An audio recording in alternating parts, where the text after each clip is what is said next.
Good evening class. आज की ये क्लास हमारी लास्ट क्लास के साथ कंटिन्यूशन में ही है, जिसमें मैंने आपको बताया था कि रियलाइजेशन एक्सपेंसेस से रिलेटेड क्या क्या पॉसिबिलिटीज़ हो सकती हैं। पहला, when expenses are borne by firm, इसके बारे में मैंने आपको लास्ट क्लास में समझा दिया था। अब हम करेंगे एक्सपेंसेस बोर्न बाय पार्टनर, यानी जब ये बात एग्रीमेंट में लिखी जा चुकी है कि जब फर्म बंद करी जाएगी, डिसॉल्व होगी, तो उससे रिलेटेड एक्सपेंसेस पार्टनर बियर करेगा।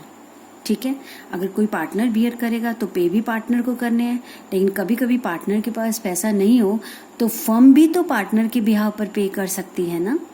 तो when expenses borne by partner paid by firm, लेकिन फर्म पे कर रही है तो फर्म इस पैसे को पार्टनर से वापस लेना चाहेगी। जब पार्टनर से वापस लेगी तो पार्टनर्स कैपिटल अकाउंट डेबिट, तो एंट्री क्या होगी? पार्टनर्स कैपिटल अकाउंट डेबिट, उसके लिए डेटर होगा, मतलब उससे पैसा लेना है। टू कैश, फर्म से गया क्या? कैश।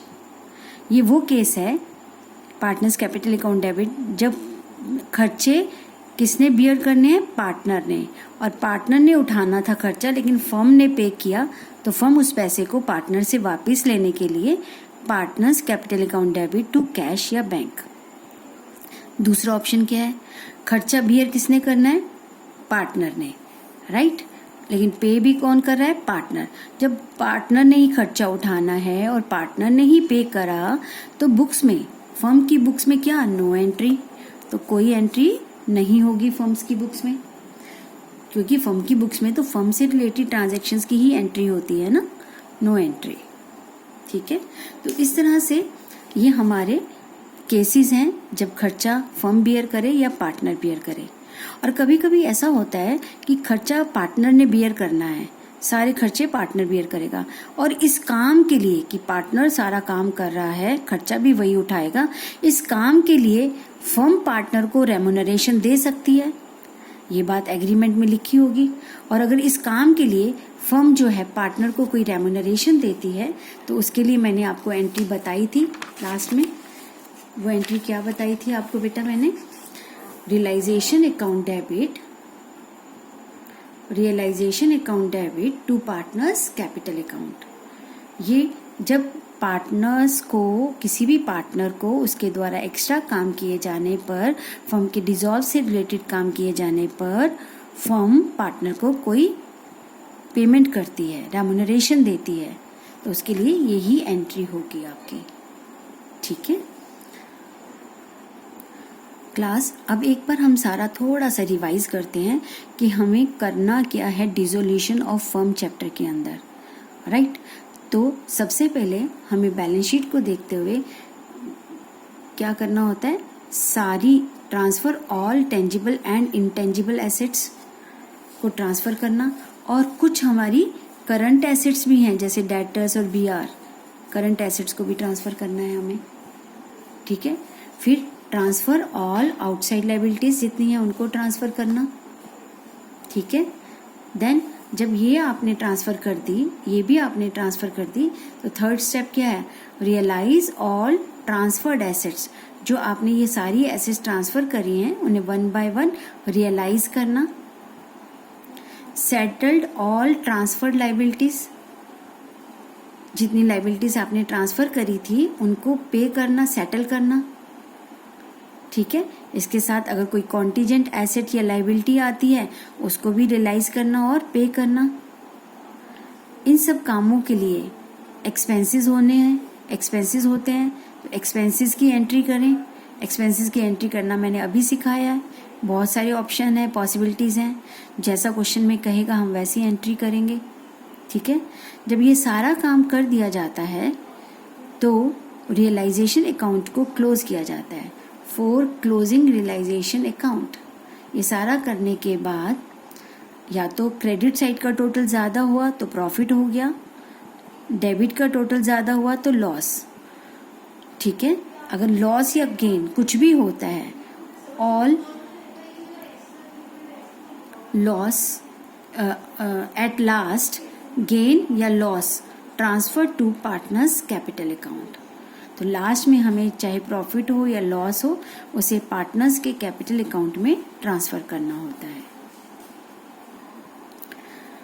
यस क्लास, अब लास्ट में हम एक डिफरेंस करेंगे, difference between revaluation account and realisation account. जैसा कि आप सब जानते हैं, रिकॉन्स्टिट्यूशन के time admission, retirement, death, change in profit sharing ratio, जब हमने ये चैप्टर्स या टॉपिक्स किए थे तब हम रीवैल्यूएशन अकाउंट बनाते हैं।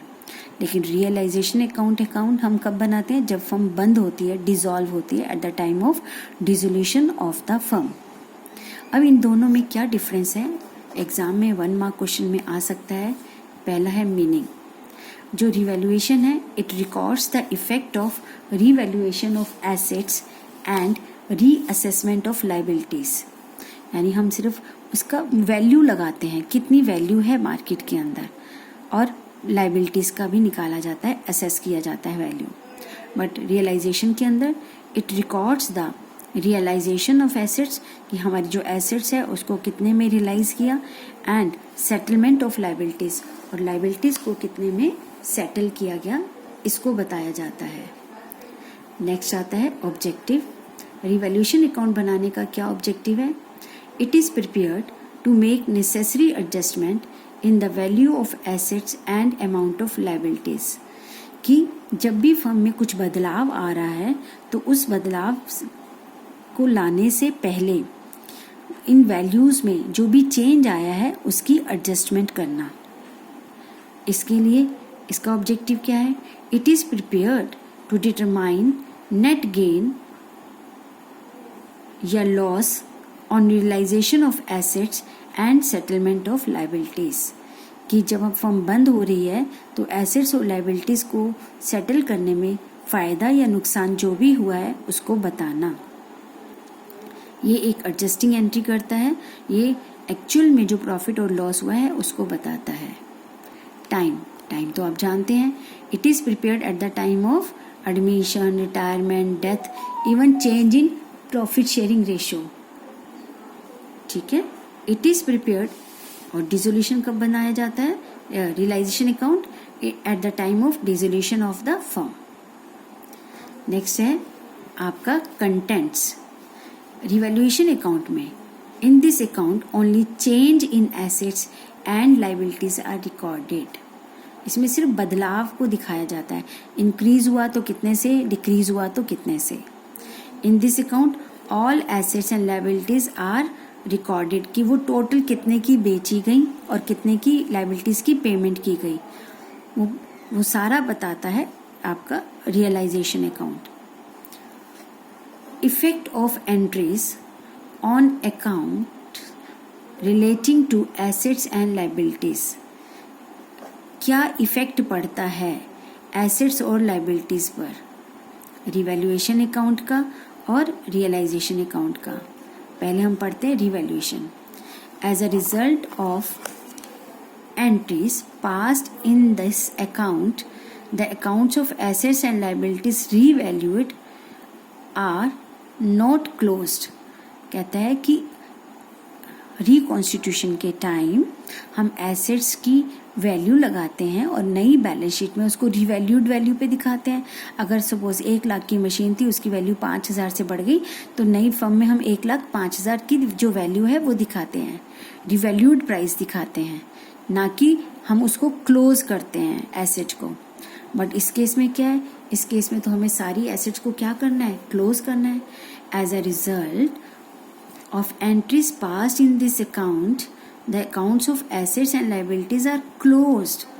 हम इसमें ट्रांसफर करके एसेट्स और लायबिलिटीज के अकाउंट्स को क्लोज कर देते हैं, इसमें क्लोज नहीं होता है। इसमें तो as it is revalued price करके, बड़ा है तो बड़ा, घटा है तो घटा, हम नई बैलेंस शीट के अंदर दिखाते हैं। ठीक है, नेक्स्ट आता है frequency of preparation of account, यानी कितनी बार, ये तो जब जब रिकॉन्स्टिट्यूशन होगा तब तब रिवैल्यूएशन अकाउंट बनाया जाएगा। दिस अकाउंट्स में be prepared a number of times during the life of the firm. अगर फर्म में आज चेंज इन PSR हो रहा है तो बनाया जाएगा, आपने 6 महीने बाद एडमिशन ऑफ अ पार्टनर करा तो बनाया जाएगा, फिर 2 ही महीने बाद कोई पार्टनर रिटायर हो रहा है तो बनाया जाएगा। तो जितनी बार रिकॉन्स्टिट्यूशन होगा उतने नंबर ऑफ टाइम्स में ये बनाया जाता है क्या? Revaluation account. लेकिन और रियलाइजेशन अकाउंट तो पूरी फर्म की लाइफ में एक ही बार बनेगा जब फर्म बंद होगी। This account is prepared only once during the life of the firm. ठीक है, तो ये हमारा डिफरेंस है। इसमें एग्जाम में किसी भी एक बेस के ऊपर डिफरेंस पूछा जा सकता है, इसलिए आपने बेस को ध्यान में रखते हुए इन डिफरेंसेस को करना है। ठीक है, तो आज ये हमारा डिसोल्यूशन का सारा बेसिक्स थ्योरी और एंट्रीज का पार्ट कंप्लीट होता है।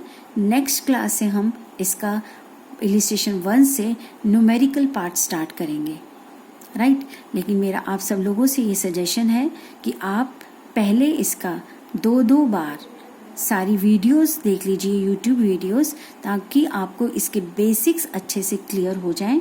और कोई भी अगर डाउट है तो आप मुझे व्हाट्सएप करके पूछ सकते हैं। ठीक है, थैंक यू बेटा। नेक्स्ट क्लास में हम न्यूमेरिकल स्टार्ट करेंगे।